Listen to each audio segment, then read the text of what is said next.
बिस्मिल्लाहिर्रहमानिर्रहीम। मुस्लिम शरीफ की हदीस नंबर 6526 है, जिसको हज़रत अनस बिन मालिक रदियल्लाहु ताला अन्हु रिवायत करते हैं कि नबी अकरम सल्लल्लाहु अलैहि वसल्लम ने इरशाद फरमाया, ला तबागज़ू, कि तुम बुग़्ज़ ना किया करो, वला तहासदू, और एक दूसरे से तुम हसद ना किया करो, वला तदाबरू, और एक दूसरे से तुम रूगर्दानी मत करो, वकूनु इबादल्लाहि इख़वाना, कि तुम अल्लाह के बंदे बन के भाई भाई बन के रहो।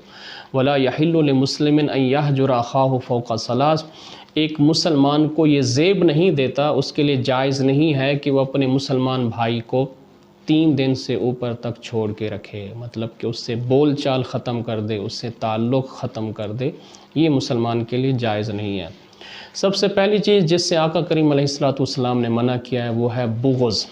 बुग़्ज़ क्या होता है? बुग़्ज़ ये होता है कि इंसान अपने दिल के अंदर, अपने मन के अंदर किसी के ख़िलाफ़ दुश्मनी पालता रहता है और उसको बढ़ावा देता रहता है, उसको ख़त्म नहीं करता, उसको बुग़्ज़ कहा जाता है। हसद ये होता है कि इंसान किसी को अच्छा खाता पीता देख के या किसी भी नेमत में देख के इंसान जलता है और कहता है कि इसके पास ये नेमत क्यों मौजूद है, उसको हसद कहा जाता है।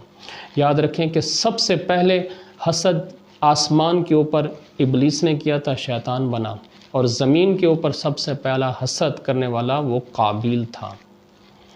इसके बाद जिस चीज़ से आका करीम अलैहिस्सलातु वस्सलाम ने मना किया वो है वला तदाबरू, कि तुम एक दूसरे से रूगर्दानी ना किया करो। मतलब इसका ये है कि तुम तर्क ताल्लुक़ ना करो, तुम बोल चाल ख़त्म ना कर दिया करो किसी के साथ। फिर आका अलैहिस्सलातु वस्सलाम ने मोहब्बत का दर्स दिया कि तुम सब अल्लाह के बंदे हो और भाई भाई बन के रहो, और फरमाया कि एक मुसलमान के लिए जायज़ नहीं कि अपने दूसरे मुसलमान को 3 दिन से ज़्यादा तक उसके साथ ताल्लुक़ ख़त्म कर दे, उससे बोल चाल ख़त्म कर दें।